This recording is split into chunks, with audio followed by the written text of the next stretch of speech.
It's time for Loveline with Dr. Drew and Adam Carolla. We are KZZO Sacramento, an Infinity Broadcasting Station. 100.5 The Zone. Listener discretion is advised. Adam Carolla and Dr. Drew. Loveline, coast to coast. Hey everybody, it's Loveline. I'm Adam, that's Dr. Drew. Forget about the phone number. Dr. Drew, board-certified physician, addiction medicine specialist. And Drew? Yes? The reason we forgot about the phone number? Because we're not here. That's right. But we were going to put on for you. I'm excited about tonight's show. You are? I'm going to come in just to listen to tonight's show. You don't have a radio? No, I got to come to the studio. I want to relive those events. Yeah. Snoop and Linkin Park and Tom Arnold. And oh, man. Cast of the 70s shows. What a show. Yeah. And, you know, speaking of Snoop, there's not a lot of rappers that I would seriously call my main man.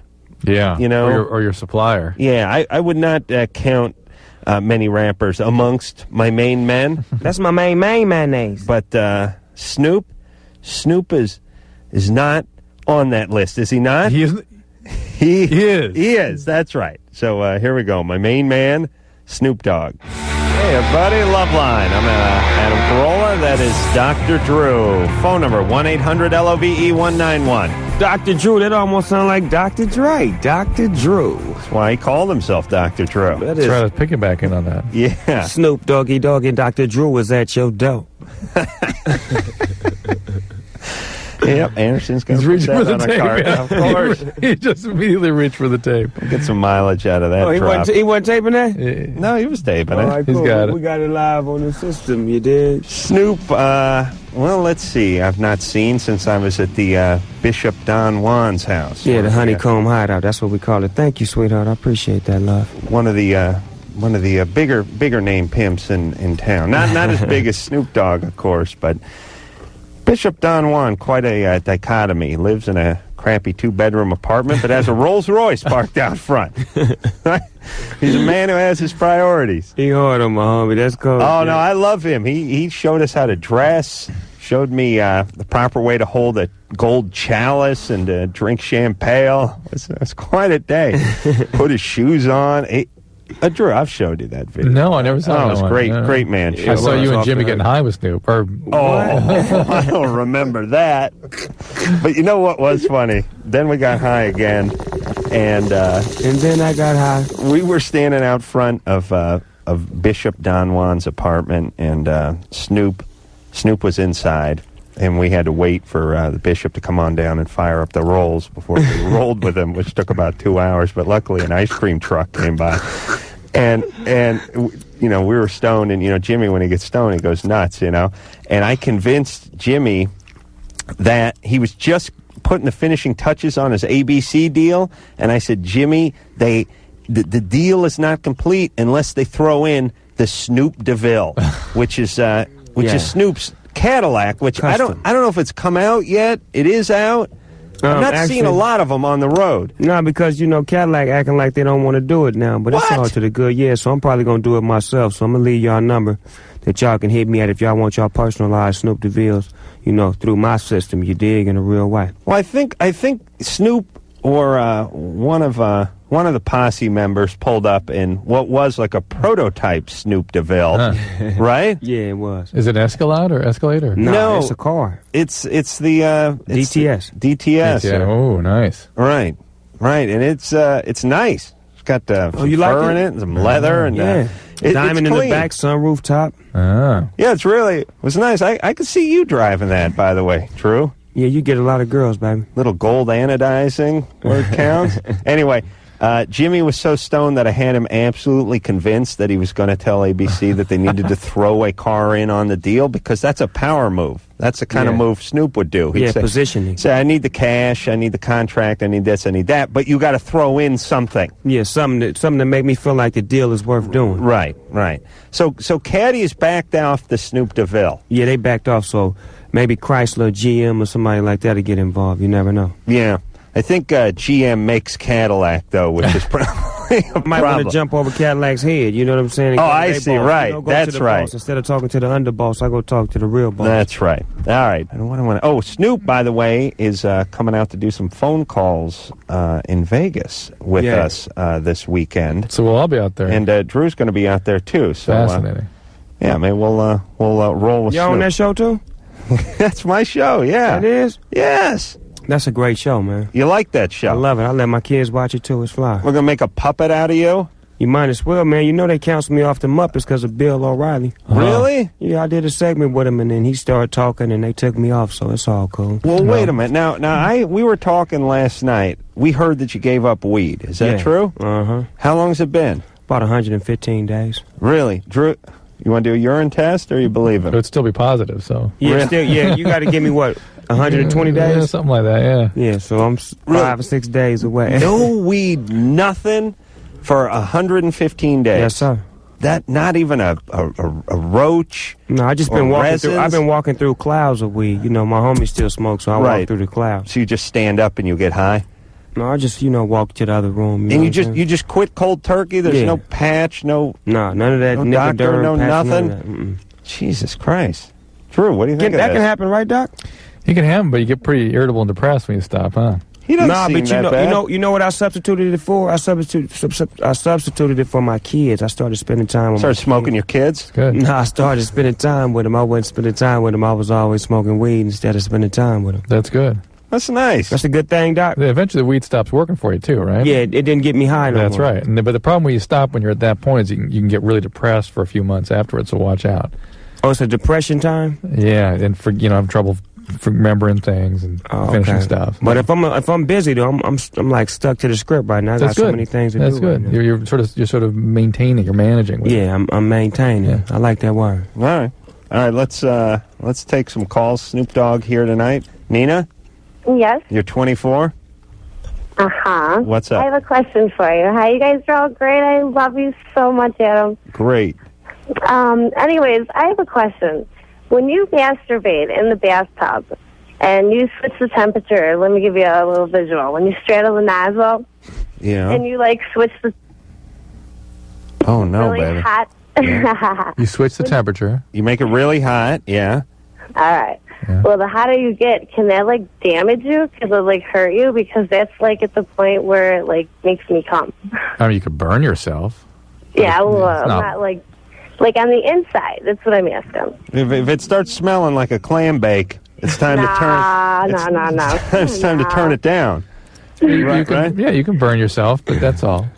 Well, big. There's a new one. All right. But listen, you would know it. I mean, it's like how do you know if you're burning yourself when Anywhere you're standing else. next to a space heater? That's you right. don't sit on it. You stand next to it. Or if you were getting infections recurrently from this, you would know that you were sort of causing some irritation, but it doesn't sound like you are, huh? Okay. All right. Yeah. Are you high, baby?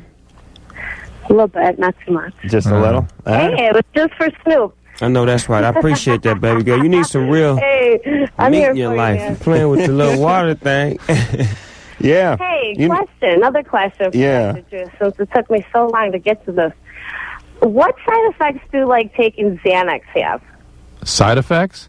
Yeah, is Well- there side effects to it? Like if you take it for a long period of time? You will start to have, it depends if you're an addict or not, but if you're prone to addiction, you'll start to sort of escalate. You'll start to feel like you need more. You'll start to have panic attacks in between the intervals when you're taking the pills. You can still be forgetful. Sometimes it can make people depressed. But the biggest issue with Xanax is it can be profoundly addictive. Wow. All right. All right. All right, good times, Adam. Yeah, good times there, baby. All right. Snoop, you never got into any of that prescription stuff? No, I'm cool, man.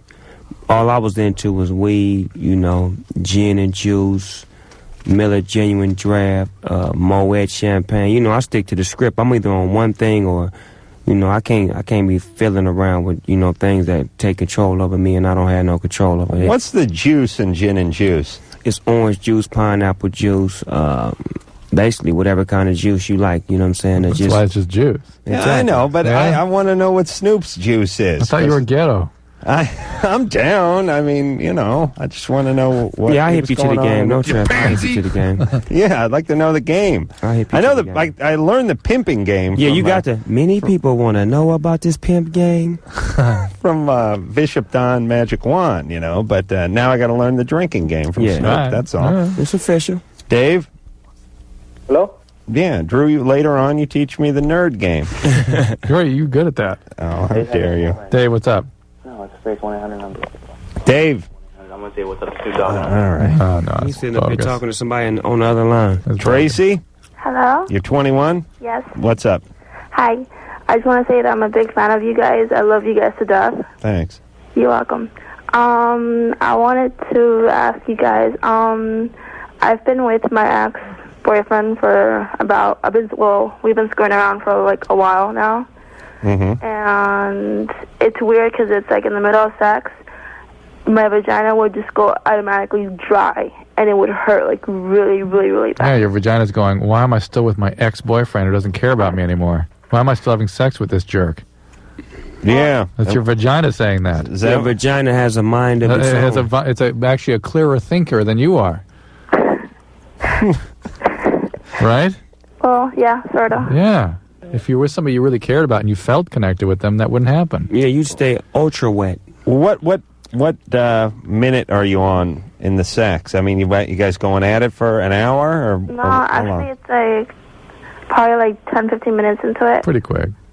It's weird. 10-15. All right. And did it used to stay moist longer? It used to, yeah. So why are you having sex with an ex-boyfriend? I don't know. All right, he's your ex. He's not into you. Well, Just because he's having... of. No. He's only into you when he's into you. He's having sex. That does not mean he's into you. Well, when did he drop you? Did he dump you? I broke up with him. Why? Because he's an idiot. What'd he do? He was Did with he another cheat? girl, yeah. No, actually, he'd be one day, he's like, oh, baby, I miss you, I love you, blah, blah, and the next day it's like, why am I with you? So I just got fed up with it, and I just told him off. And just kept having sex with him. So he got exactly what he wanted. Wow. Hey, how about you dump me? Snoop wants to be dumped, too. All right, Tracy, look. Tracy's high, too. Are you high? Tracy, you smoke a lot of weed? Yeah. Yeah, All right. I could hear it. You got to do it. Drew can hear the laugh. I also have another question. Well, hold on a second. How come the brothers don't get the weed laugh? Only white guys get the weed laugh. Because the brothers know how to control that, you know what I'm saying? Is that what it is? Yeah, weed to us is like, it's a friend of ours. like mother's milk. It's not a drug, you know what I'm saying? Yeah. It's like a friend of ours. When we find weed, we find happiness. It's like we live in the hippie era, you know? Everything was fun and peaceful. Yeah. None of them were drug addicts. No, but I mean, I'm wondering, Drew. I mean, really, you never hear the weed laugh in a black guy, only in white guys. No, that's right. What is that? I don't know. What is the weed laugh? I don't know what it is. I just hear it. But you don't hear that. Yeah. You don't hear that. No. Snoop doesn't have that. No, of course not. No. All right. Never had it, never will. 115 days, but who's counting? Yeah, who's counting? Tracy, what's the other question? Tracy? Could be less, could be more. I'm guessing it's less. What's the other question, Tracy? All right, my other question is, how do you know that you're like allergic to like latex? You get a itchy rash if you touch it. Really? Yeah. Because normally, whenever I have sex with like condoms or anything, she gets like really, really red and really, really swollen. She meaning your vagina? Yeah. The one with the one with the What's brain. her name? The one with the mind that's clearer than hers. What's her name, baby? What's her name? Yeah. Violet. I know that's right. You named her Violet? Yeah. She's it's like a ship. I guess vaginas are all girls, ships are all girls. You know what I'm saying? It's Wouldn't like it be the the SS or the HMS? Hey, Tracy? Yeah. All right, baby. Find a new guy. Okay. I don't trust this old guy. It's not necessarily a latex reaction you're describing. It could be yeast. It could be other infections. So it needs to be checked out. Let's talk to Michael, who's 19. Michael? Hey, what's up? What's up? Main fan of the show. What? What's that? I'm a big fan of your show. Yeah? Adam, I think you're really cool. What kind of condition do you have? I'm in a wheelchair. I have, spinal muscular atrophy. Whoa. Spinal muscular atrophy? We'll check. Do you know the other name for that? Werner Hoffman. What is it? Werner Hoffman. Hold on. Werner Hoffman? Yeah. What is it? Spinal muscular. Werner Hoffman. Oh, I thought it was. Wisner Hoffman? I thought it was Kugelberg-Wieslander syndrome. No, I'm. You're the more severe form. Yeah, I'm the more severe form. Spinal muscular atrophy is usually Kugelberg-Wieslander. Sure, the guy's. Hold on a second. The guy's operating his wheelchair with a crazy straw, and you're busting his chops I like it's want to make sure Jeopardy. it wasn't somebody just goofing with us. All right. Okay, that's good, Doc. All right, You that's understand good. that. Doc know the terminology for that. Actually, I use the touchpad, but whatever. All right, Okay. you're the real McCoy. Now, I'm the real McCoy. are you in a wheelchair? Right now I'm lying down, but Let me ask. Normally, you're in a wheelchair. Okay. My patients with spinal muscular atrophy, you tell me if this happened to you too, felt that as their disease got worse, they had their intelligence increased. Did that happen to you? okay. Well, that was one of my patients reported that. I've had a Really? couple patients with this. Yeah, I got more time to that's read. interesting. No, I haven't. All right, so are you able to work or do anything like that? I'm in college right now. In where? In college? College. Yeah. Okay. You doing? You're calling from Berkeley. You going to Berkeley? Yeah, I'm learning how. Cool. Yeah. Look at this guy. Film major. All right. Should be like Stephen Hawking. For film though. What's that? I'm a film major. Film major. Interesting. What do you want to Wow. do? I want to direct. Direct. Yeah, Wow. Awesome. You want to direct ghetto movies like, gang violence movies? Whatever. Anything that sounds good. Yeah. They'll do anything. Wow. All right. So what's your question, Michael? Well, I was listening to your show like a month ago, and Adam, you said that no one wants to cast you in any movie. Yeah. No one wants to put me in any movies except for. Yes. I'd Well, like he to be didn't in mention. some movies. Yeah, we What's didn't that? mention Michael's. One of the reasons is that he won't talk to a casting director, won't go to a casting director. He insists on being called and given instructions where he turns up for a role without reading I for it feel or as if discussing they should with come to anyone. my house and take me to the set. Yes. Well, He has a reputation for being a pain in the ass. That's what Oh, please. Snoop, we've worked together many a time. Did you find me to be a pain in the ass? You fun to work with, homie. That's right. A complete professional. I come over to Snoop's house, I get baked, and then I start eating. He's a complete professional. Not a professional, but a professional. There's no problems whatsoever. That's my main name. Hey, Michael. yeah. Listen, I appreciate your interest, and don't worry, I'll get in the movies if Snoop has to put me in one of his own himself. I want to ask you a question. All right. It might sound a little bit odd, but I wrote my own screenplay, Right. and I think there are two doctors in the film, and I was thinking it would be really cool if you could play one of the doctors, One of the what? Doctors? One of the doctors? and you could play the other doctor. All right, I'll do it. I'm in. Right. All right. Hey, listen. What are you going to do? Send me the script? Yeah. Where, Great, but then you can't read it, right? Isn't that how that works? No, I can't read it. It's illegal to read it, and I can't read, which is really the reason I can't read it. But you call All right, but Adam- listen. call Adam's agent. You ever out in the L.A. area? I'm afraid not. No. All right, good. Then stop by. No. Never out here, huh? I can come down. All right, listen. This is the time of the show, and I'm telling you, we got to get some T-shirts made up because this is the point in the call where I'd go, listen, buddy, we're going to send you out a T-shirt. What do you say? You know what I mean?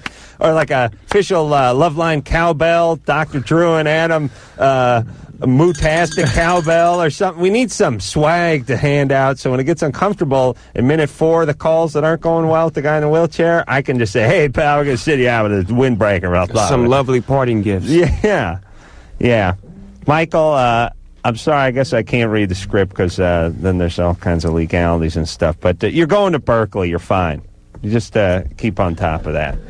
All right, let's talk to Jesse, who's 19. Jesse?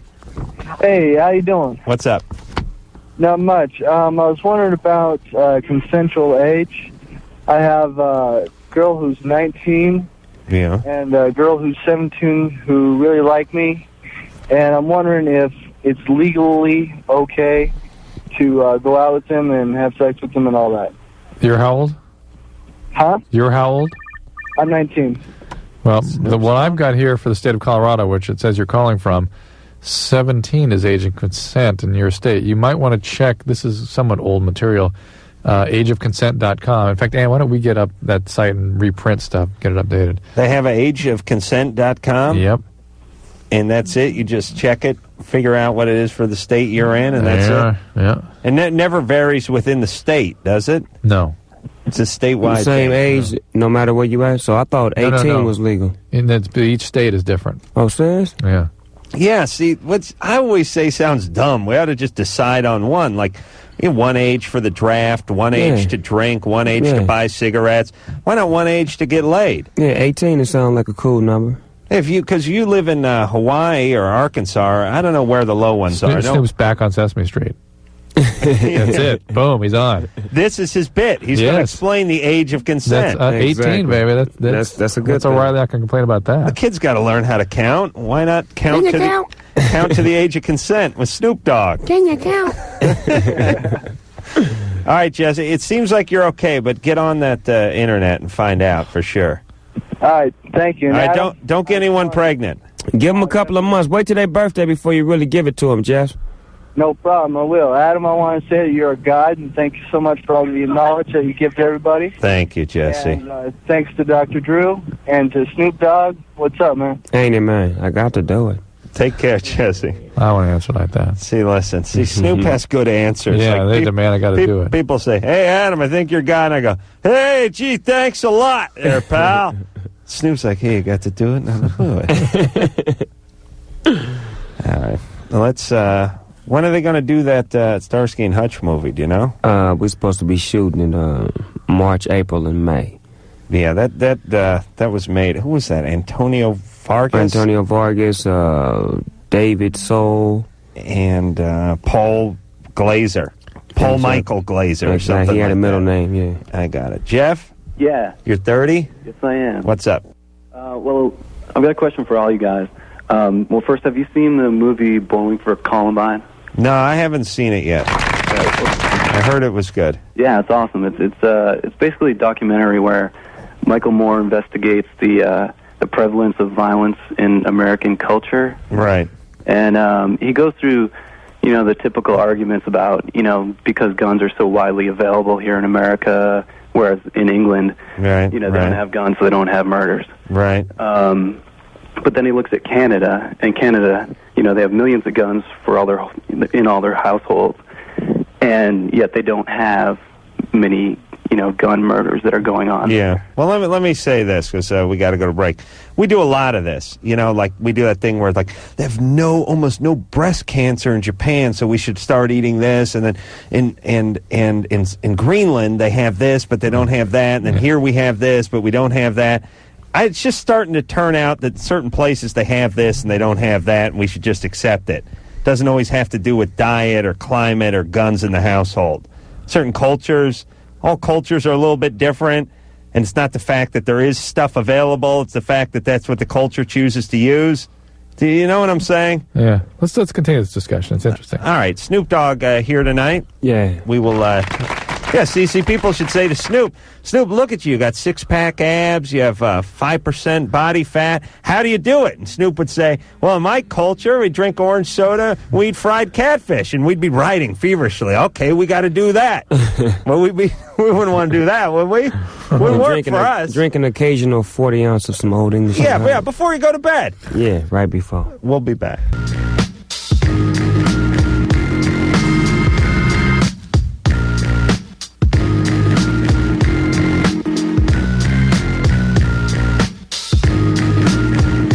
Hey, everybody, it's Loveline. I'm Adam Carolla. That's Dr. Drew. Phone number 1-800-LOVE-191. Snoop Dogg here tonight, joined by his spiritual advisor, Reverend Don Magic Juan. And Juan, Don, Reverend, looking good as usual. How you doing, Adam? Good to see you again. It's always a pleasure to be with players. You know what we told you the last time, it's always a treat when players meet. That's right. I remember that. I remember green is for the money, and Drew, gold? Honey. For the honey. That's right. Catch on real fast around. Oh, yeah, we're quick studies. Catfish and cat balls. You have not lived till you've been to the Honeycomb Hideout, where Don Magic Wand calls his home, and looked through his suit closet. Wow. Yeah, a lot of James Brown slip-ons with pointy toes and crazy rainbow colors. It looks like a trout. That shoe. Oh, my God. Got to have that 3D glass. Best day of my life. Yeah, he's got it set up. He really has his place set up. I've seen a vision of a car out there. Oh, yes. Yes, he took the caddy tonight. But he will often roll in the rolls as well. All gifts from his apostles, too, by the way. That's right. Nice. All right. So, now, Snoop, how long have you known the Reverend? Well, me and the Reverend, we've been friends for about a decade now, you dig? Oh, really? It's been a long time. Yeah, and we just constantly growing with our friendship as we fellowship, you know. He's a good friend, you know what I'm saying? A good friend to have as far as I'm concerned, because when you get to a certain status in this music world, in this entertainment world, you know, you really can't find too many genuine friends that love you for who you are, and he's one person that, you know, it's a mutual thing, and we love each other, so it's a good friendship. Did you meet at, like, the Players' Ball or something? Nah, I met him at a award ceremony, what you call that, the Soul Train Awards. Oh, really? Yeah. What you just hanging out, Reverend? Well, you know, we had flew in from Chicago, and, you know, I had known Snoop, you know, through music and everything. You know, I was a fan, you know, like, It wasn't too much rap music that I listened to, but it's some that struck me. And, you know, he was skinning it about that, you know, that pimp music, you know, the girl, the gin and the juice, the whole thing. So, you know, it struck a chord, you know, so I become a big fan. And when I met him, he told me if I ever come out to L.A., you know what I mean, he put his arms around me, and that's exactly what he done. Drew, but, you know, like I said, it's a blessing to be with Snoop. You know, the changes and the growth that has happened and occurred in his life, and, you know, it's given me an opportunity to have a chance to sit around and watch some of that, you know, music being made. I mean, it's just incredible to see how hard working. This man is the hardest working man in hip-hop. 115 days, no marijuana. Not bad, right? That's a blessing. More time with the kids. Yeah. Hard not to smoke the spleef when you're hanging out at the Honeycomb Hideout. I found out as well.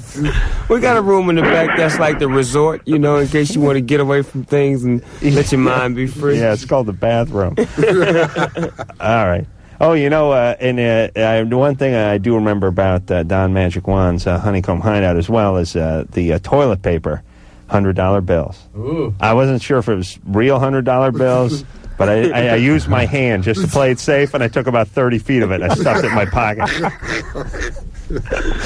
Jeff? Yeah. You're 30. So he wanted to know about the violence thing. Well, yeah. It was interesting because in response to what Adam was saying, he looked around the world, and, you know, we all play these, you know, violent video games. We all watch these really violent movies, and we all have poverty, and guns are available here in Canada. Right. And, you know, I was also wondering, Snoop, what you thought about it being from the hip-hop community, which is notoriously violent, or else it's portrayed, at least, to be a violent thing. Well, I don't feel like guns kill people. I feel like people kill people. Right. You know what I'm saying? And a gun, it could be a toy gun, because I got a little son, and all he does is he grab the little action figures and make them fight, and, you know, make the little gun sound, and all this.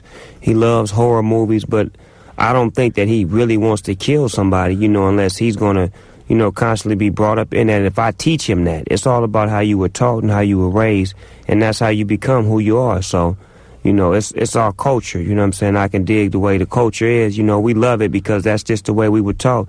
If you watch news, the first thing come on news is the bad news. It's never, today was a great day and this happened. It's always, we interrupt this program with shocking news. Somebody was killed, this happened. It's something negative, so it's what the world put out, so that's what you're going to get.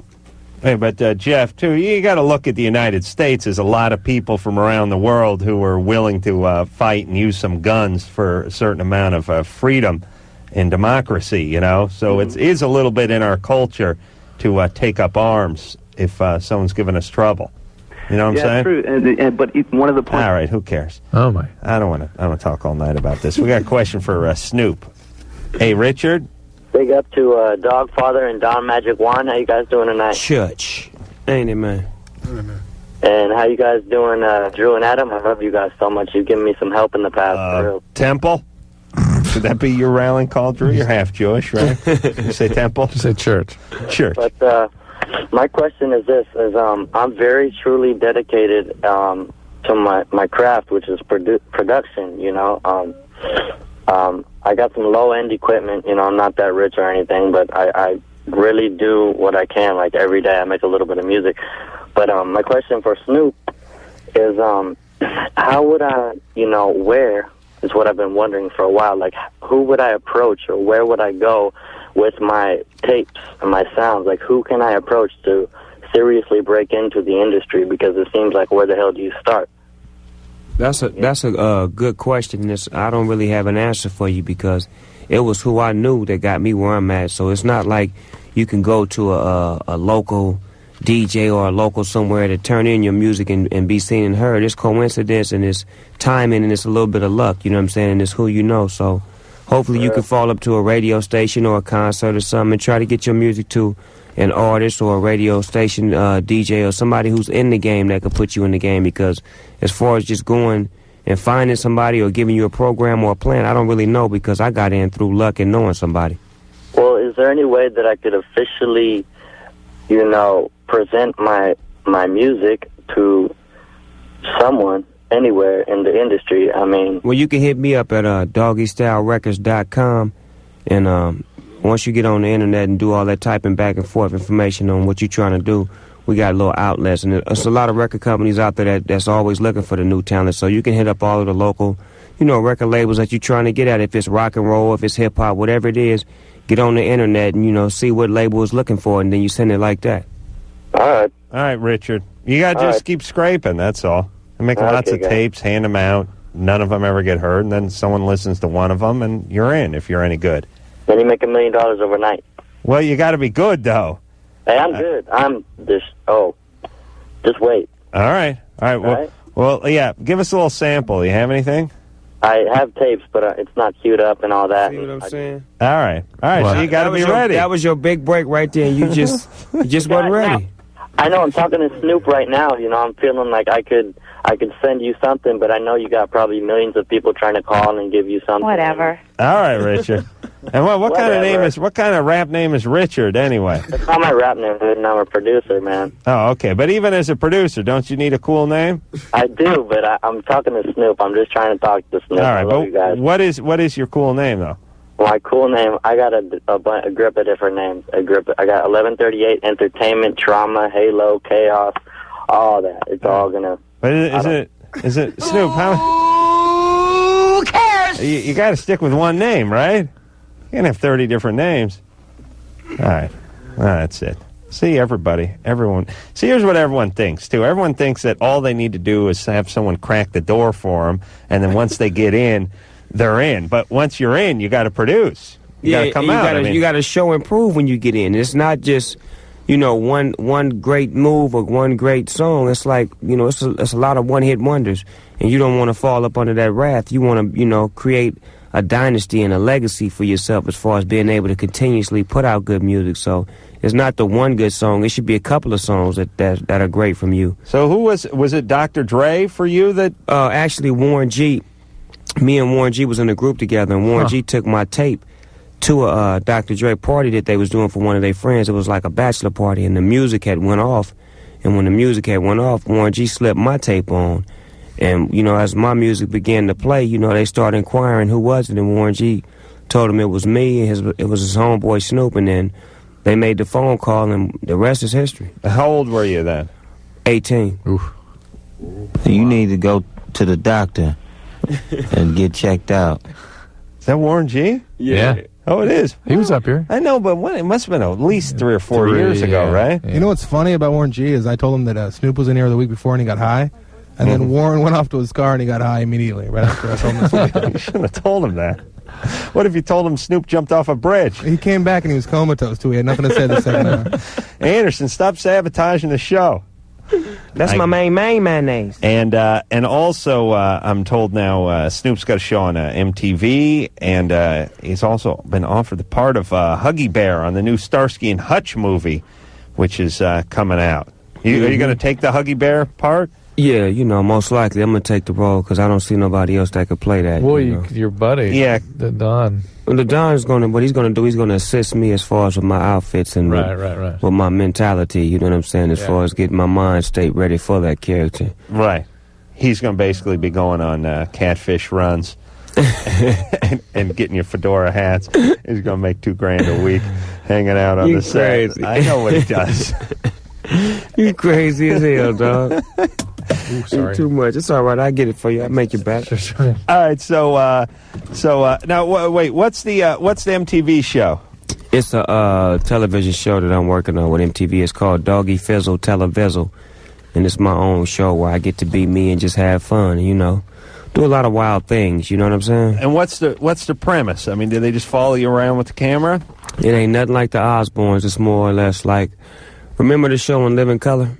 Mm-hmm. It's sort of kind of like that, but it's not as many characters. It's just Snoop Dogg, and a lot of different skits. So you're shooting it like on a stage?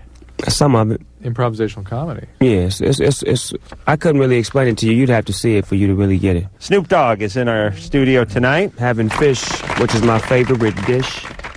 He's now done with his fried catfish, French fries, and corn balls and orange soda, and he's now just spooning. He's got a wooden spoon and a tub of margarine. Ain't it, man? He's just eating it straight now. It's all to the good. You got to come out with a book. So we're going to take a quick break, and we'll be right back. Love your station. I totally got hooked, and I don't listen to anything else.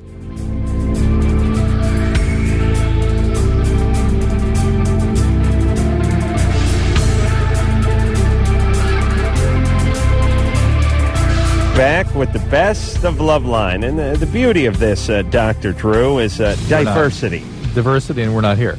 Well, that's the real beauty of it. When I say diversity, I mean Drew over in Pasadena, me in Hollywood, both diverse. At home. Yes, diverse. That's as diverse as we like it. But it's the best. It really is the best. It really is. Yeah. And we'll continue to prove why it's the best with bands like Linkin Park. Hey, yeah. Loveline, yo. I'm Adam. That's Dr. Drew. Linkin Park in the hizzy tonight. The his house. The his house. You know what I'm saying, Drew? Yeah. That was Linkin Park. That was them. Yeah. Yeah, yes, Linkin Park. Rob and Mike are both here. Rob and Mike are they're signing, Rob's here now. Mike's here now. Signing some stuff for the fans, keeping it real. That's what I like about these guys. And that's some prima donnas, all coked up, flying in on a Learjet. No, they took donkeys here. True, not a limo, a donkey. You understand me? That's how real this band is keeping it. Went out, signed some stuff for the kids. There's a whole bunch of kids here tonight. And let me say this, and Drew, I don't say this too often, but we have a few big names on this show from time to time. And if we're lucky, 6 or 8 people show up outside, right, Drew? Mm-hmm. Jessica? Hi. You're 21? Hey, I am. What's up? Hey, I love you guys. Linkin Park, you rock so hard, it's not even funny. And Adam, you rule. Thanks. Lots of Linkin Park fans outside tonight, by the way. Did you hear us talking about that? They're like the best new young band in the world. Yeah, they are. Next to maybe the White Stripes, Well, thanks. They're great. Is that it? Yeah, no, I want to ask a question. All right, go. Okay, I don't consider myself a lesbian, but the only way I can get to sleep is if I fantasize about being with a woman. Just the only way I can get to sleep at night. You mean so you can masturbate? No, I don't. That's just it. I just fall asleep. It's just how you soothe yourself. In a way, I guess. Yeah. Okay. You're thinking about having sex with a woman? Yes, really intimate. Even though in real life I would never do that, but at night is like when I can fall asleep. It's her self-soothing technique. But Adam thinks about blowing guys when he's lying there in bed. Yeah, that's what I do. Like some guys have they count sheep. I count penises in my ass. A 1, a 2, a 3. Oh, I have another question. 3. When are you guys gonna put out Best of Loveline tapes? I'm wondering that. Ooh, like a Best of Loveline, like a CD thing, listen to on the radio. Another. Well, when Drew goes on vacation again, you can hear some Best of Loveline. Yeah, it's a good idea. It sounds ambitious though, and it's a little over our heads. Oh, brilliant. Yeah, here's the main problem with this show. No one involved with the show is a particular fan of the show. The people that listen to the show like the show, but we're not motivated enough to actually record our things and put it on a CD. But be a huge Well, be fair. Amongst all the people that are involved with the show, you and I probably like it the best. I think we may like it. Well, we tolerate it. Other people don't like it who are involved with this show. They look at it as a nuisance in the middle of the night. Jessica? Yes. And you never masturbate to these women, though? Never. Why not? You're in bed, it's dark, you're fantasizing? I don't actually need to masturbate. But it's sort of a self-soothing thing. It's the way she, thinks about intimate things. Do you ever masturbate? No, never have the urge to. They never have? No, sir. Have you been with a guy? Once. Just one time? Yeah, he thought that I got pregnant. He broke up with me, so I broke up with him. And then it turns out I wasn't pregnant. He tried to backpedal, and it was like over. Well, hold on. Let me just correct something here. After someone breaks up with you, you can't break up with them. You can't break. It's like when you get fired, you can't quit. No, I broke up with him. I know, but he broke up with you first. No, he tried. Oh, what I mean is he tried to get back together with me. He found I wasn't pregnant. I see. And he was like, "Oh, honey," I'm like, "No," because you thought I was, and you freaked out. And it's like, "What kind of man are you?" Jessica, you're fine. Relax. You're gonna be great. Don't worry. There's nothing wrong with it. Nothing wrong with anything. You're fine. Okay, thank you. All right. Linkin Park, you guys are great. Thank you. And she likes Linkin Park. Yeah, so she can't be all bad. Stephanie? 14? All right. Stephanie? Yes. You're 20? Yes, I am. What's up? I have a problem. I don't know if it's a problem. I've had sex 4 times in my whole life with 4 people. And I always find a reason. I mean, it's always been a one-night stand. I always find a reason to, repulse myself the next morning. I don't want to have anything to do with them. What kind of reasons? I'm not attracted, stupid physical characteristics. I mean, silly stuff. And I won't sleep with anyone that I care about. I've had one good relationship. He would do anything for me in the world. And You sabotaged that one. We messed around, and I was like, oh, my God, forget this. And 2 weeks later, I'm in tears. But, while I'm breaking up with him, it's the smartest thing I've ever done. All right. You got intimacy issues. Oh, yeah. Where's your dad? What'd your dad get on the SATs? I'm sure he failed. Too many drugs, but... All right. Well, there you go. My dad's not bad. He's not in my life. A lot. That's bad for you, and that's bad for your. It's bad for your relationships. But you're the doctor. You were there, but my parents didn't have an awful relationship. I don't know what else to do. I don't know how. All right. I'm putting her on hold because of her bad connection. But here's the thing.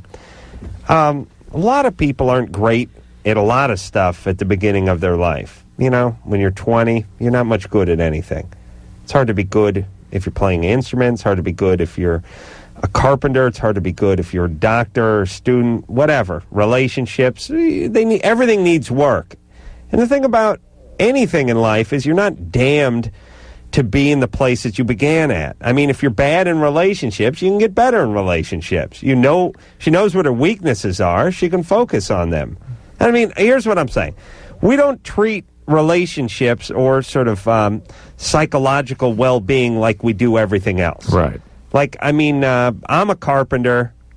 I'm now going back to carpentry now that the Man Show's over, and Jimmy's going to ABC, by the way. But I wasn't a good carpenter at 20. I didn't know anything. I was a goomper, I just humped drywall. I didn't really do anything. But I figured I'll just do it every day, and I'll buy a couple of tools, and a few years down the road, I'll be a journeyman carpenter one day. And lo and behold, it all came to pass, and it's the same with Linkin Park. What are you guys, 19 now? Are you 20? Is anyone over 20? Point is there was a point where you sucked, right? Yeah. Right, but you said, that's fine. We'll just keep at it. We'll keep going, and we'll keep plugging away, and we'll be better at it, and that day has come. Same with Drew and being a doctor. Same with relationships. Same with life. Right. So if you're not good in relationships, you have a little trouble with intimacy, fine. Do a little better in your next relationship. Understand your tendencies. You got a guy you like, you want to break up with him, don't break up with him. Push. You got to struggle a little bit, right? Well, not allow yourself to sabotage, to hang in. She pushes relationships away. I'm just saying relationships aren't any different than any other facet of life. That's right. They take a little work. Yep. All right. What's up, Lisa? I have a question. I want to know if there's any harm in swallowing semen 3 times a week. Same persons? Excuse me? Same persons? Same person, yes. Nice. Provided he doesn't have any infectious diseases, there's no problem with it. What prompts the question, pray tell? No, I just, this is just thinking about it one day. the first time I've ever done this, and that I do it so often just kind of worried me. So Is this something that he's into? Yeah. And you're not that into it? I really didn't think, the first time I kind of really didn't enjoy it. But now I do, and I know that he really likes it, so I just kind of wanted to make sure that everything was okay. Do you need to swallow it, though? Can't you just transport it into the bathroom? I do that sometimes, but I know he likes it when I swallow. Really? Likes you to swallow? Yeah. But, does he like you to swallow it, or does he like you just not to stop when he's having an orgasm? He prefers that I swallow. Oh. I don't know if I trust that guy completely. It's a little bit of an aggressive move. He's not, don't get me wrong, he doesn't get upset, but right. It turns him on, and he really likes it. Yeah. And I like him that much, so I'm willing to do. I'm all right with it. But see, I sort of see women, I love women, and I look at them more as semen mules, that they need to transport my semen into the toilet for me. You see what I'm saying? Yeah, they're doing that function, that service. Yeah, they're carrying it from the bedroom into the toilet. But I don't need them to ingest it. I just need them to mule it into the bathroom so I don't have to deal with it. Okay. All right, baby? All right. That's me. I'm a romantic. I'm old-fashioned. Thank you. I like a semen mule. As my father and my grandfather were both that way. My father married a semen mule, and he it was his wishes that I marry a semen mule as well. It's tradition. It's old-fashioned. It's a little bit corny, but that's just the way the Carollas are. I think that's why my dad wore those fake glasses and wasn't getting semen in his eye. So they're really sort of protective lenses. Yeah, because once in a while when you're muling over the semen to the bathroom, you trip and fall. There's an accident. You land on your abdomen, the semen comes flying out, it goes right in the cornea. The semen spills, yes, sure. Yeah, you got to mop up. You got to come in and throw down a bunch of kitty litter. So wildlife gets damaged in the baby seals covered with semen. Seagulls. You got to get a bunch of Greenpeace volunteers to come out and clean everything up. It's a disaster. It's really a disaster. All right, we'll take a little break. I'm going to mule some of my own urine, actually. Nice. Into the bathroom. What do you say, Drew? Good time. You with me? Yeah. All right, Linkin Park's here. We'll take a quick break. We'll be right back. Loveline. It's so fun to listen to. On 100.5 The Zone.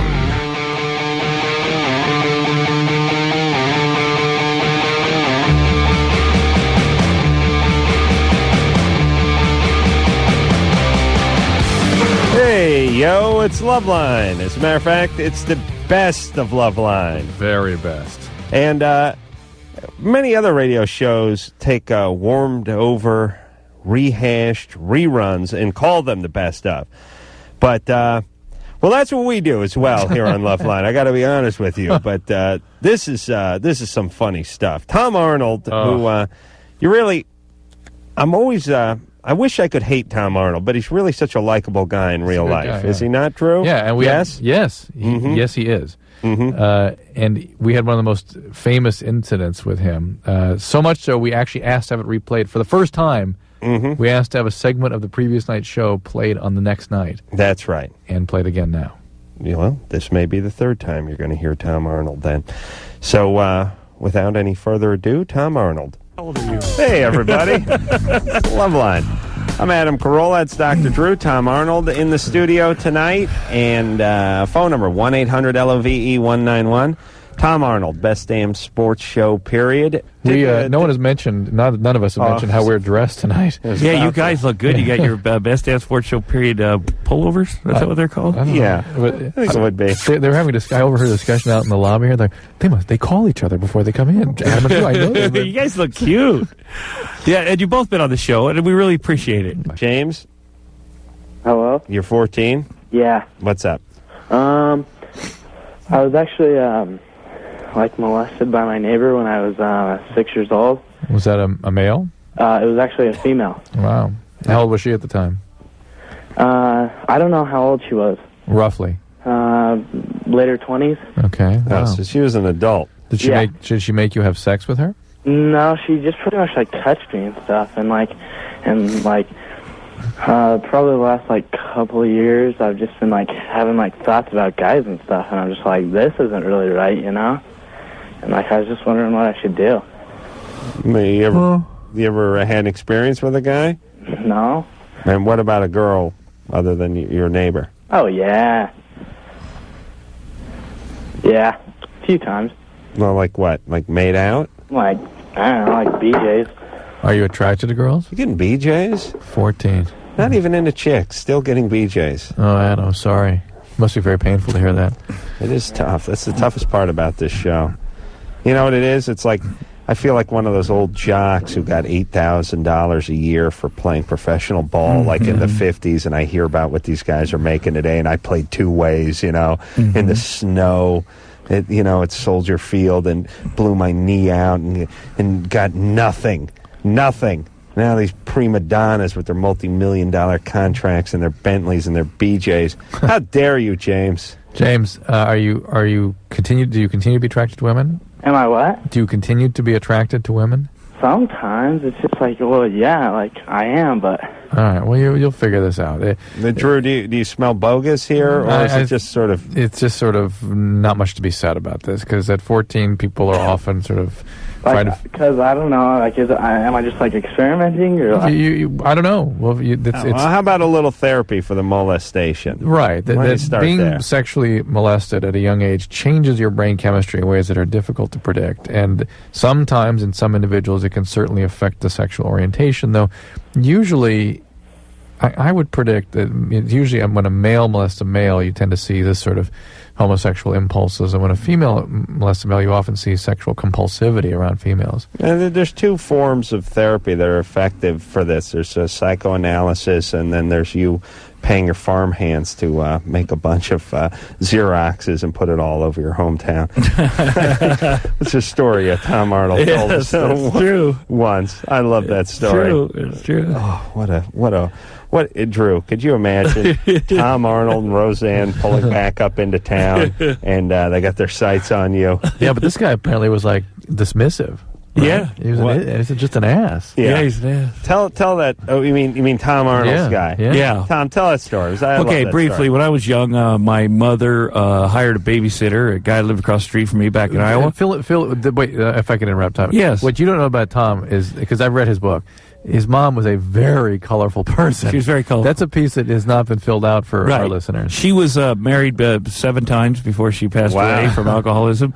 But I knew her until I was 4, so she would drink a lot. That is why all of Tom's relationships end at 4 years. At 4 years, magically, at 4 years, boom. He's like the Olympic Committee, right? So she would go out a lot, and she hired the best guy she could find to come in and take care of her little Tommy there. Right. And this guy was 18 years old, and he was a pervert. He would do these weird things, which I always was confused as a kid about. Sure. I wasn't sure why he was, but he gave me a lot of attention. You like that when you're a kid. Sure. So he was molesting me and everything. And so when I got sober many years later, when I was 30. I started talking in rehab, and a lot of people had problems. And I said, well, I was molested by my neighbor, and and they said, what'd you do about it? And I said, well, eventually he dumped me or whatever. Eventually we went our separate ways. Sure. And, I never told my dad about it because I didn't know what was happening. Right. I didn't know, I didn't know what sex was. I was a kid. So I started thinking about the guy. I said, well, I'm going to look him up. So I did some checking and found out he was where he lived, and found out where he worked. He had a good job. He was a church leader, white collar, and he had adopted 4 boys. So then I started thinking, well, I better go. I better go confront the guy. And this is back in Iowa. Yeah. This is when I lived out here. He's still in Iowa. That's right. With his 4 boys. So I found out where he worked, and I was going to confront him. And I worked with my therapist for about 6 months, and so I wasn't angry. And so I went to where he worked. I hadn't seen him. You weren't angry. Yeah, exactly. Who's your therapist? I hadn't seen him since we'd broken up, or what? I hadn't seen him in many years. Right. So I go there where he worked. First of all, I go up to the receptionist, and at the time I was famous, and she sees me. She goes, "Oh my God, what are you doing here?" And I said, "I'm here to see so and so." Oh, I got to tell him. No, don't tell him. Don't. This is going to be a surprise. So I go. How long had it been since you'd seen him? Since I was a kid. Yeah, because we moved when I was about 10. Okay. So 20 years. Easy. Yeah, 20 years. So I it was perfect timing. It was lunch, and he was headed out of his office, and he ran this company. And I see him there, and our eyes meet, and man, it was so weird because he looked at me and he knew. I mean, he just never expect. You go about your whole life, and I knew that he knew exactly why I was there. Right. So anyway, I went up to him and he kind of put his hand out and I said, I'm here to give you back the pain and shame that you caused me when you molested me as a kid. And if you tried to do that to me now, I'd break your neck. And he says, your memories are wrong, and stuck his finger in my chest. And I felt like I was about 4. Hold on. It Did scared he pop that zit? Yeah, he did. That's what started it. So I felt like I was 4. I was scared for a second. Weird. It took me back in this room in his house, and I could smell the room and smell, And then all of a sudden I realized, whoa, I'm a big you had guy. A flashback. Yeah. So I grabbed his head. I said, you touch me again, and I'm going to break your effing neck. I'm going to, so now he got it. And by now people had come out of their offices and were seeing this, and they kind of knew what was going on. So they heard you saying all this stuff. Yeah. So I I ran outside. I remember it was freezing in Iowa. It was like feeling so good because I'd confronted him and got in the limo and headed to the airport and got on the plane. And then as soon as I got back home, the private eye that found him called me and said, "Well, one more thing. He's going to adopt another kid." And so I got back on the plane and went to the governor of Iowa, tracked him down, wow. And said, "Listen, you got to help me out here because, I went to my hometown police department. They said the statute of limitations and stuff. I mean, I did it all." And he said, "We cannot stop this adoption. That's illegal." Anyway, consequently, one thing led to another. They stopped the adoption. Wow. Which was very kind. Then I was home. I said, "I've done everything I could do. I've helped out." And I said, well, maybe there's one more thing I can do. So I sent my farmhands from my farm in Iowa. In the middle of the night, they put up 400 posters with his name and all his information within 6 blocks of his house on every pole. Just so the other kids in the neighborhood had an idea. What did the flyer say? Do you remember? That his name and what his crime and what the kind of pedophile and beware of him, his address and. Good thing Tom wasn't angry when he did this. But let me say this: I did get a little with the reason. Part of the reason I got when I was thinking about confronting him, I was like, I don't know if I want to confront him. I was in court. My sister was on trial. I'm sitting there, and I'd talked about being molested on on Oprah or something, and this girl came up to me at my sister's trial and said, "Yeah, I saw you in Oprah. I know who molested you." And I go, "What do you mean?" She goes, "Yeah, it's my brother-in-law because he molested my husband." Oh my God! So I mean, that gave me the vow. Then I'm like, okay, I'm going to do. And it was interesting because I rounded up the old kids from the neighborhood and tracked them down and hadn't heard from them in a while. Very interesting take everybody had. These people I hadn't seen in 20 years. And some people were really embarrassed about it and didn't even want to talk about it. Some people were like, wow, it's, because it wasn't just me. They've been abused too? Yeah. Oh, my God. Yeah. And now... This is the thing we always say about child abuse, is that one guy can... Oh, yeah. Hundreds. Yeah. So now, when you put these things up, you get the adoption stopped. Right. And now, obviously, if this guy is feeling like he's got a case... obviously he did it, because if he didn't do it, he'd be suing Tom and Roseanne at the time. I said, when I was on television, I said, I'm going to call him blank, and I said his name every time. I pretended that it was a fake name because it's a standard name, right? But I said his real name. Wow. So I was in my mind. That's not the healthiest way to do it, but I was challenging him over and over again. And he never brought any... No, he could, never. Because he didn't want this exposed, exactly. Obviously.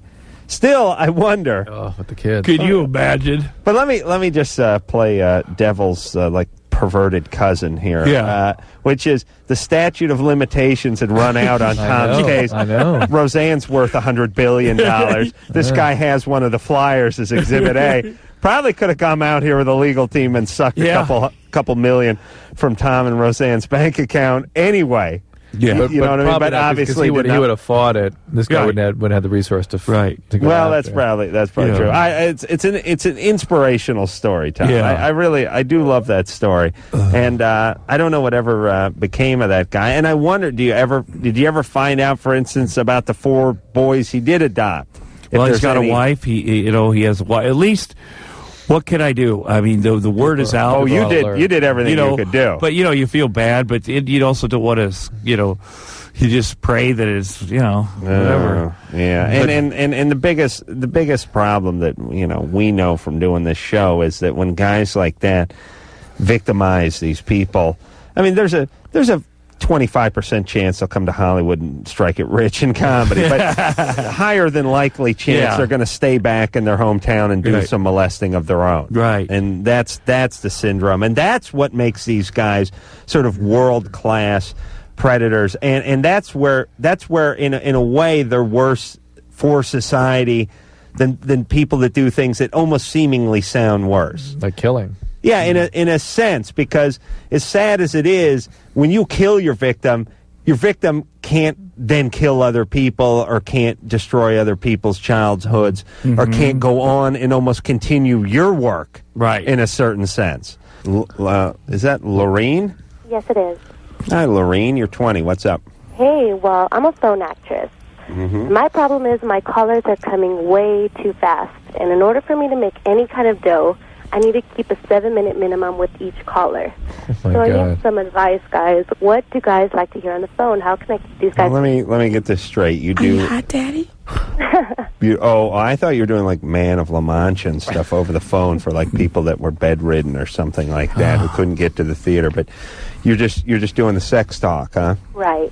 How do you describe yourself? Because I think they do a little too good a job sometimes, and then it's like, I'm 5'9", I'm a 38 double D, I have... Oh, no, I keep it real. I say I'm about 5'7", long dark hair, green eyes, 36C, 24-inch waist. Have you ever had a bachelor party and... Hold on. Have you... well, hold on, we gotta go. Have you had a bachelor party and then someone described themselves like, I mean, honestly, over the phone, they said, this woman is this way, and they get to the door, and you feel so bad for them.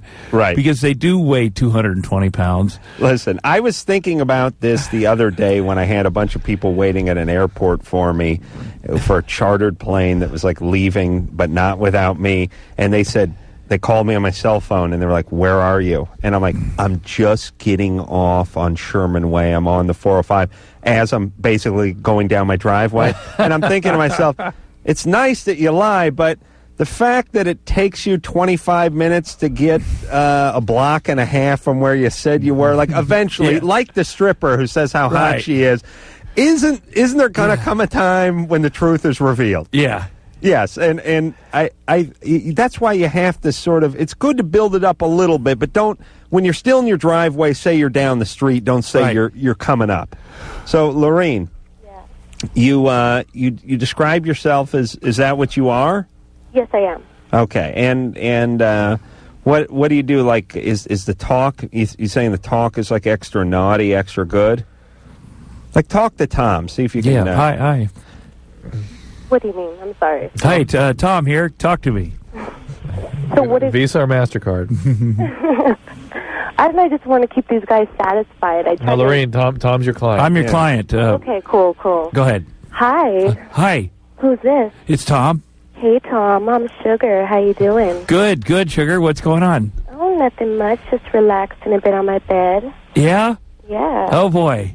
What are you doing? What do you have the 500 count sheets, the thread count? Yeah. I bet. Silky. What are you wearing? This is Tom's friend Adam. Yeah, exactly. What are you wearing? Oh, well, I'm wearing a tight little gray T-shirt. I gotta go. Oh, God. And my nipples. Hey, Tom, can you move your car? It's blocking mine in the driveway. Oh, man. Well, I say my nipples are a bit hard, and I'm wearing a black thong, and I'm touching myself. Yeah, that's sweet. Yeah. Well, listen, why don't you sort of work, like, you know what you ought to do? What? Here's what you ought to do, because you don't want to be too mundane, and you want to be sexual, but maybe if she did it in a sort of subliminal way, she could add a little time, like you go, like, so the guy goes, like, favorite sports team? What are you wearing? No, she'll go like, I'm wearing a lacy black Teddy Holocaust with a long Hitler camisole, cancer, and just see if you could slide in like cancer, Holocaust, grandparents, and see what you could do. That's good. And I bet it would add some time. So, the mind works. The mind is very interesting. That way, subliminal phone sex operator. Right. SNL ought to do this. Right, yeah.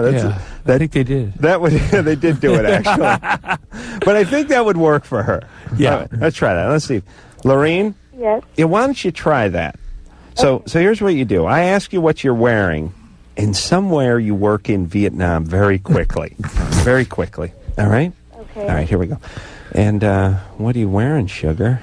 I'm wearing a nice lace garter with a nice black lace bra. Yeah. How's that? Yeah, but Vietnam. It was almost perfect. Where's the Vietnam part? You got Vietnam. okay, see, listen. It's my fault for attempting to communicate with people that I was call the amazed show. that I thought that you had pulled that off with her, and she was like right on it. Yeah. But it was too good to be true. I know. Well, maybe she actually worked it anyway. We just didn't notice it. Yeah. I did notice my penis take a little dip in the middle of her description.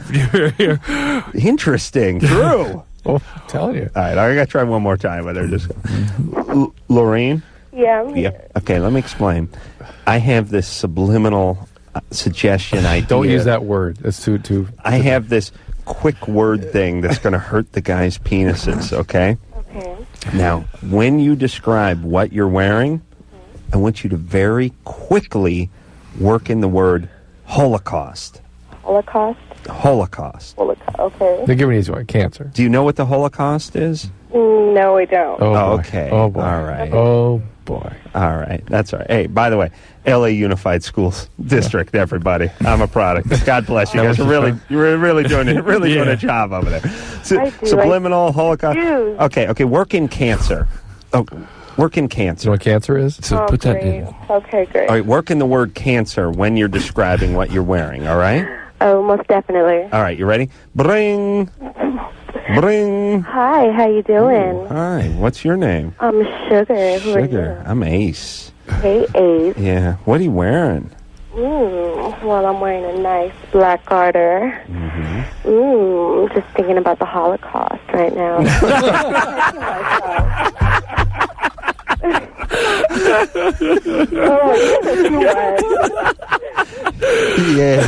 Yeah, burn those shoes, gas them in the shower, baby. Yeah.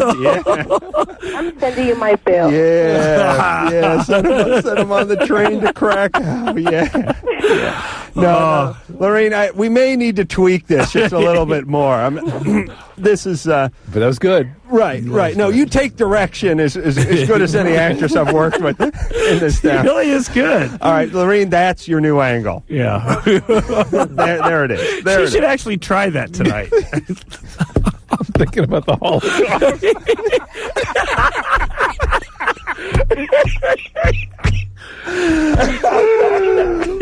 All right. I think we got to take a break because we.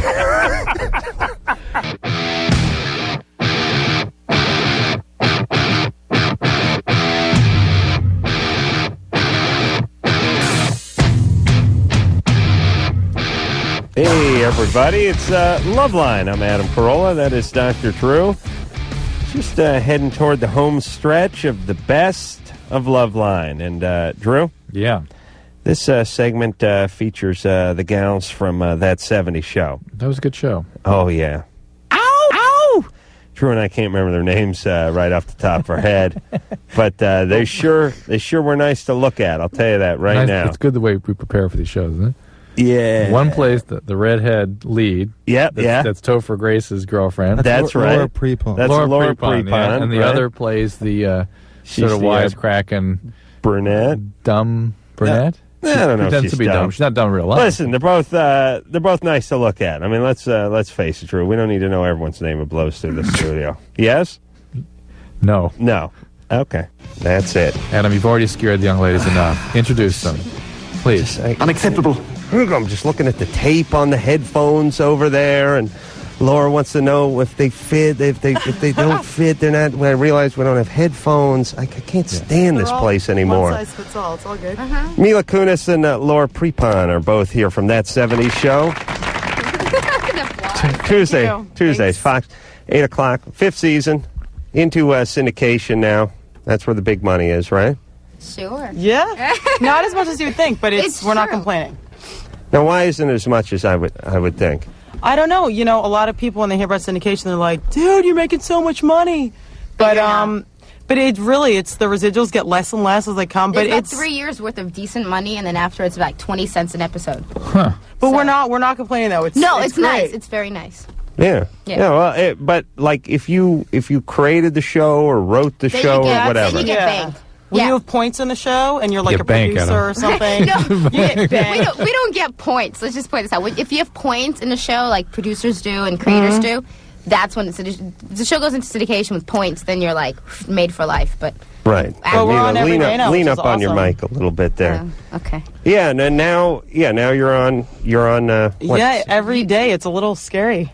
2 times. Now, did I'm sure you guys were both recognized quite a bit anyway, but did it go up a lot when you, instead of spending a half hour? The posters are like everywhere. Those bizarre posters with Kiss that don't really make sense. But with us like roller skating. Rock and roll in every pajamas. night. But that makes you guys kind of go like this. Does you notice that more people seem to be noticing you, or? Yeah, now that we're syndicated, I've gotten it a lot. Laura notices it. She's like, I don't know. Well, people used to look at, like, in my case, people used to look at me and be like, is that her? But then when they hear me talk... No, wait. But now it's we were like at an right Angels away. game, when the guy goes up to her and goes, wow, you really look like the girl from the 70s show. And she's like, I mean, literally, this guy must have been drunk. And then we're both sitting there, and these people are taking pictures of us, like, outside drinking water or something. This guy's like, you guys really look like the girls from that 70s show. And I was like, really? You kind of sound like her, too. Really? All right, nice meeting you. Bye. Like, totally just left. I was nice. You made it sound like I was mean. No. She was very nice, but the guy was just, like, whacked out. But that was so funny. Yeah, I guess as a woman, you have to worry about all kinds of things. Yeah. Guy following you home. I had the exact same thing happen at the Angels game. Really? You kind of look Yes. like that thought he was a guy. pitcher. No, but I don't. You know. The guy didn't look like Is you. that the thing in the pamphlet? You guys buy it? I was like, yeah, I don't know. I got. I don't get that guy. I get Adam Carolla. That's the thing that's interesting about not being on a sitcom. Right. The guy said, "You look like Adam Carolla." Right. That's, all right. I hear it all the time. All right, so that 70s show going strong, 5th season, and now into syndication. And instead of being on the air half-hour a week, you're on 2.5 hours a week, right? That's right. My grandparents are very happy. I think we've had every cast member of your program except the mom. Deborah, I don't know if Deborah Jo would want to do Loveline. I don't know if she'd be too into it. You've had Kurtwood?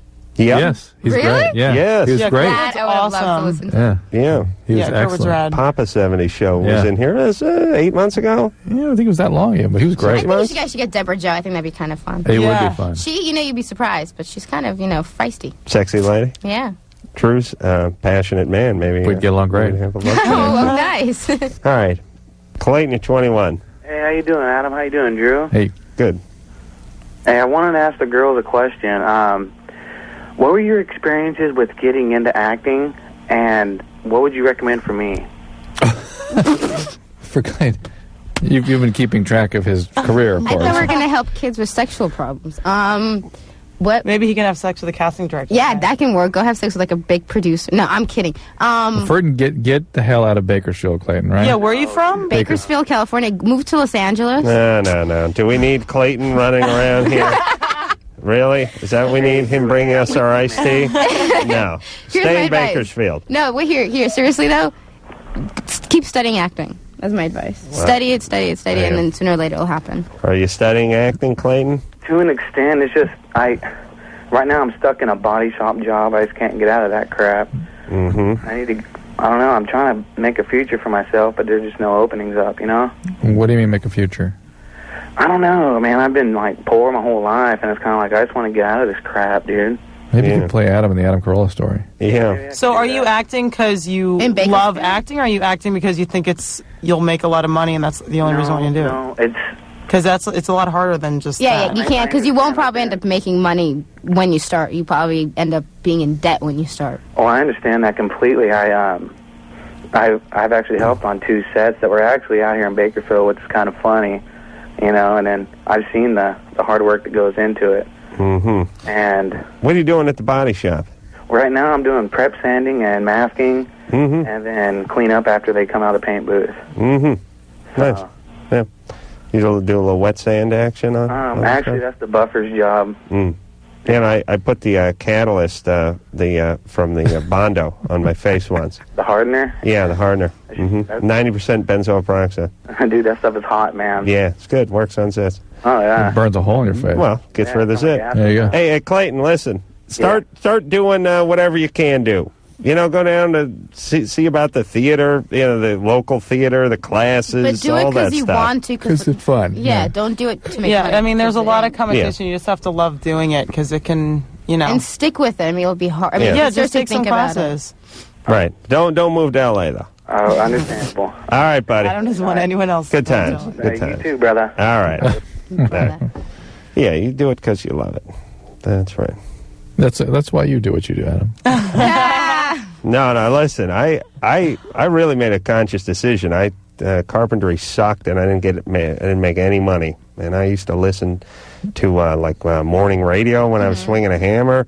I'd be listening to Mark and Brian or Rick Dees or something. I'd be like, how much are these homos getting paid? Are you kidding me? Are you kidding me? These retards are getting $2 million a year, and I'm getting $25,000 a year. Oh, I got to do this. These guys are horrible. Yeah. Now look at me. Not making that much money. Yeah. Yeah. But if you combine my 8 jobs, I'm still getting paid almost as much as Mark or Brian. Oh. Can you believe that? All right, let's talk to Tiffany, who's 18. Tiffany? Yeah. Hi, What's up? guys. I just had a few questions and comments about that 70s show. All right. Okay. First, I wanted to ask Laura if Topher is a good kisser. Oh, my God. Sure, yeah. Well, we kiss so much. Mila's over here cracking up. We kiss so much now on the show. Whatever. We kiss so much on the show that now it's just not even, we're just oh, we have to make out in the scene. All right, let's go. It's not even, because we're such good friends that it's just not even a big deal. Oh, that's cool. So we don't really think I'll talk to Topher this now. is a good kisser or this isn't a good kisser. We just kind of we literally make out every week, so it's not even a big deal. You use your tongues? No, he tries to slip it in there every once in a while. See what I'm saying? No, I'm just joking. But we're very professional, and we're best friends, so it's not even a big deal. Oh, does he have a girlfriend? What do you think, Mila? She killed her. Laura killed her. Yeah, in a jealous rage. Does he ever? No, I don't think he does have a girlfriend right now. Does he ever get an erection when he's making out? I don't think so. No, because when you're in front of the cameras with the audience, I think guys are too nervous to get an erection. Well, what about porn movies? There's a camera there. Well, are there cameras, and 100 people in the audience watching you? If you do one of those gangbang films. Well, Maybe. You said you've been in the room where they're filming those porn. There's 40 guys hanging out. Yeah, worse than 100 guys. There's one guy in cutoffs with duct tape hanging from his belt who's talking. Oh, dude. Yeah. Ever. All right, Tiffany. Yeah. They're good times, right? Yeah. I've taught it. All right. Settle down, you two. What do you think this is, a slumber party? Jesus Christ. I just had a few more comments. I just want to let everybody out there listening know that Laura and Mila and the whole cast are really genuinely nice people. I've met you guys twice. I saw the taping of the show. Thank you. Yeah, and Mila, you lied to me because I really wanted to meet Topher, and he was driving away, and I asked you if it was him, and you're like, no, and it ended up being him. I try to keep his who life cares? safe. Yeah. I don't know. I didn't know. What am I going to do? Well, Go some find him. Crazy broad following him home. Who cares? No, you did the right thing.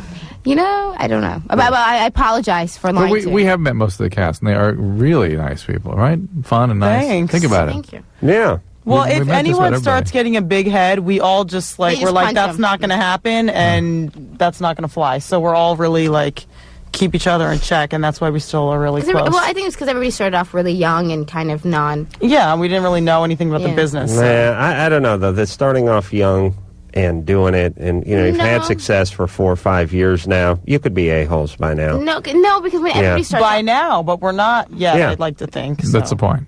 Yeah. The compliment he's giving you. Yeah, thank you. Thanks. You should be a-holes. That's what I'm saying. Thank you. I apologize for not being an asshole. Drew, what keeps you grounded? Just your wretched self-esteem? Very wretched self-esteem. Wonderful family system? Domineering mother?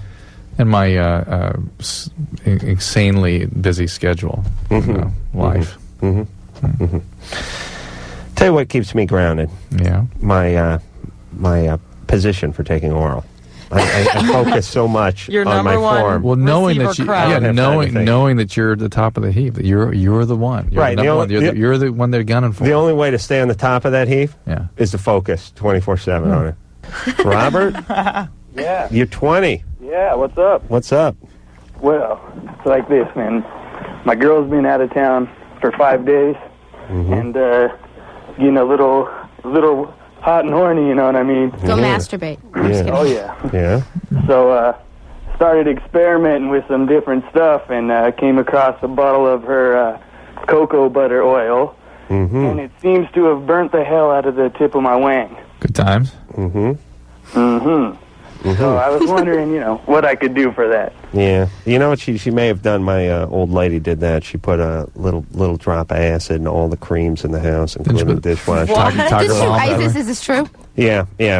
My mom did this too. But that's how my dad died, because she did it to the butter. Oh, yeah. accidentally. Oh, God. Yeah. She didn't think you actually might eat the butter. She found the cube in the room once, and it was still warm. Can't the guy put aloe vera lotion on it? Won't that help some it? like banana boat or something? Like, is it burning? It's not burning. It just feels kind of weird. It don't feel right, but it's all wrinkly. Don't put any more cocoa butter on it. Yeah. Yeah.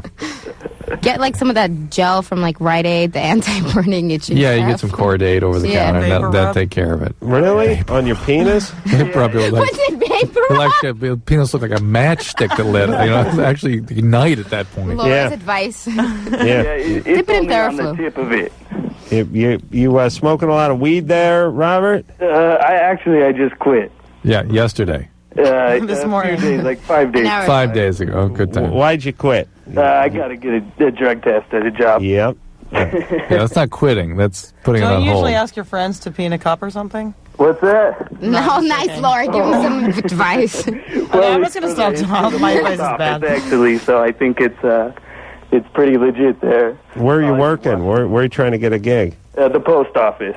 Really? They give drug tests at the post office now? Hold on, they don't I'm hire sure. they don't hire white people, do they? What's that? Las Vegas. Oh, in Vegas? Yeah, in Vegas. I've never seen a white guy behind the counter at the post office, unless it's that sort of just crazy, balding, red-haired guy with the pork chop sideburns, loner guy, super skinny and freaky with the beady eyes. Is that what you look like? Not now, but in about 20 years of working at the post office, that's what it's going to look like. Nice. Good advice. Here's what the post office says. Morbidly obese black folk, and then crazy skinny Ichabod Crane Irish guy with the pork chops and the bald head. Now you're going to start getting phone calls from people from the post office. That's not what I look like. Oh, is that what a black person sounds like? Oh, my God. That wasn't an Irishman. That was an Irishman. Wow, true. My goodness, I'm insulted. Me too. I'm shocked at the insensitivity displayed by these young ladies. Yeah, I guess. Please. Guess that's. I was standing up for the post office. I guess that's what Mila thinks of all black. Oh, my God. The post office, so whatever. Yeah. I love the post office. Goodness. No. Marianne? Amelia gets injections in her eyeball I regularly. do steroid injections. In your eyeball? Yeah, she can show you where they inject. Yeah, this Well, the white Wait, it stuff. got better because you didn't see it when it was. Look, Wait, is this not what we're talking about?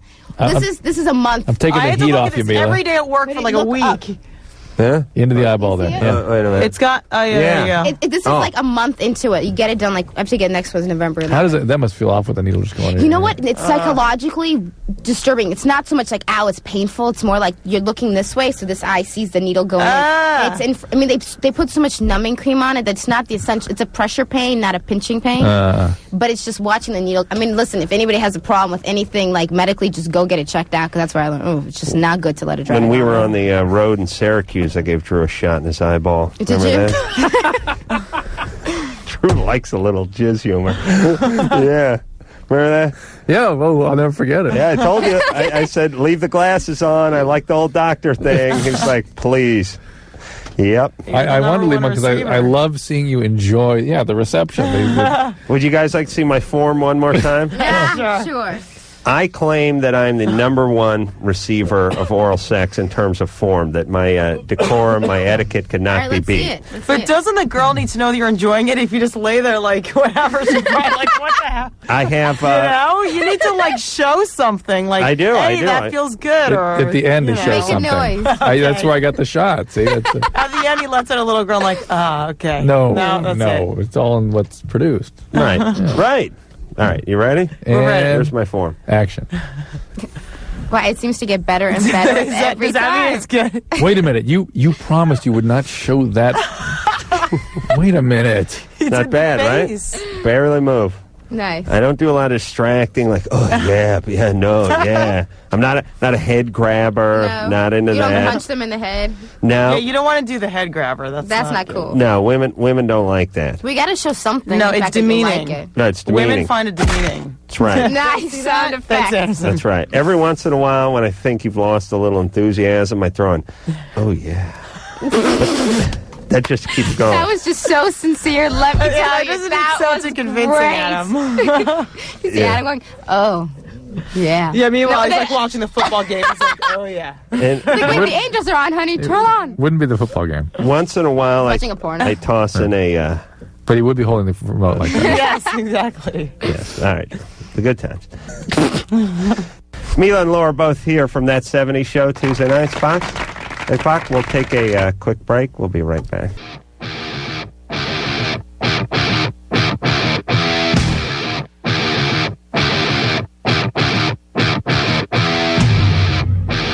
Hey, it's the best of Loveline. I'm Adam, that's Dr. Drew, and our next guests are the lovely ladies from That 70s Show. Mila and Laura. That's right. What are their last names? Kunis and Prepon. Smooth. Isn't that nice? Derek? Yeah. You're 16? Yeah, I'm 16. What's up? I just want to say that you guys are both, I wish everybody in the world was as logical as you two, because then the world would be almost perfect. But anyway... Almost, but not quite. Logical, I think you said. Yeah, it came out like law school. Just about. I mean, there's still a few idiots out there. But anyway, my problem is right after I masturbate, like for an hour or two, like any thought of sexual... anything sexual with a girl just disgusts me, and it just grosses me out, and I don't know what the deal is. Disgusts him? Yeah. Maybe because you're tired afterwards and you don't want to have to deal with it. I don't know. That's like it's like eating. You But he's 16 though. But shouldn't you be turned? I mean, unless he's interested in the opposite sex. Yeah, but if he's No, 16, he's- shouldn't he, when he's done, be like turned on right again 5 minutes later? It seems like it. That's what I thought. Yeah. Are you disgusted with everyone else or disgusted with yourself? Disgusted. Like I can't think of anything sexual at all with a girl, like myself. But And then you sort of disgust yourself with the ideas of it. yeah, kind of. You know what that you've mentioned that feeling before. Now I disgust myself. Yeah. It's sort of a guilt. Not for an hour. After he receives. After he's done. so After- professionally. after The he- number one receiver. Yeah, you guys want to see my... Yeah, Ah, there brilliant. it is. Nice, huh? Yeah, very No turned trouble on. for me. Not at all. That's right, like a corpse. Steady as a rock. You cut a diamond on my forehead. I wouldn't move. Hey, Derek? What about the other working part? All right. No. Couldn't poke a hole in a balloon. loaf of bread. Hey, Derek. Yeah. Yeah, who cares? You're fine. You don't care. You don't like chicks for an hour, good. You just beat off again. Then that hour comes up and you're ready to beat off again, right? There you go. Well, kind of. Is there nothing psychological? No, you're fine. Well, I mean, listen, if you're vomiting and beating yourself with a slipper or something, that's one thing. Or if you have ambivalent feelings toward women sexually, maybe you're thinking about guys or something. That's all. That's If you're different thing. That's molested a or different something, thing. No, is there no. anything we need to know about? No, there's like I was molested when I was younger, but that's it. Wait a minute. Except for that. I'm wondering. Bogus? Yeah. Seriously, it's not. Who molested you? My mom. When I was like I remember when I was about 7 or 8, getting my first. Perfectly normal, perfectly healthy. Your mom did what? What did she do? I went in. After I had my first erection, I went in there. I didn't know what was going on, because I was scared. Because I didn't know. I thought something was wrong with me, like most little kids do. And I went in there and I asked her what was wrong, and she freaking felt it, and it was like I didn't know any better. I was little. What did she do? Yeah, All right. She just felt it, and I didn't know any better. Well, touching, I mean, that's sort of, I agree, a boundary violation, but she just touched it and went, oh, this Well, is... listen, my buddy Chris took a towel and he wound it like a rat's tail and he snapped his brother Ricky in the nuts with it, and his mom had to rub cream on it. And I mean, he whacked it. I mean, snapped it right on the sack. The kid was 6. He was screaming, running around the house. It was great. It was great. We were like 13. But the point is his mom touched, him. It wasn't. But she touched him or sex.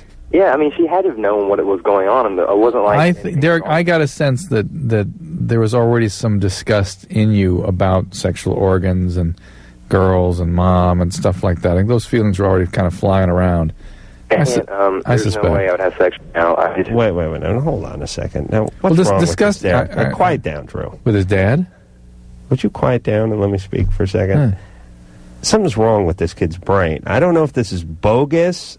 I don't know if he just misinterpreted this. I don't know if there's more that his mom did and he's not letting on. So let me question him for a second. Derek. Yeah. What did your mother do besides touch it? I went in there. I had been in bed and I had popped an erection, and I went in there and I said, I was like, what's wrong with this? What is there something wrong with me? And she goes, let me see. And I pulled down my drawers and she felt it. What else? That's it. Like rubbed it or like touched it? What did like? Yeah, like they rubbed it, and he's bogus. This is bogus. First off, no 7-year-old gets a boner and goes, ask what's wrong with this. Yeah. It makes sense. It sounds like you would do it. Nobody's ever done it. Would you remember You got two boys, Drew. They ever run in and ask you what's wrong with their dork? Are you high? Drew snapped a towel at it, right?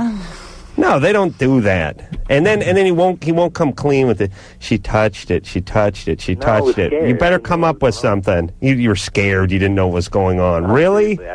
I don't believe you. And would you please tell me what your mom did other than touch it? What does that mean? Did she yank on it? She put it in her mouth? What'd she do?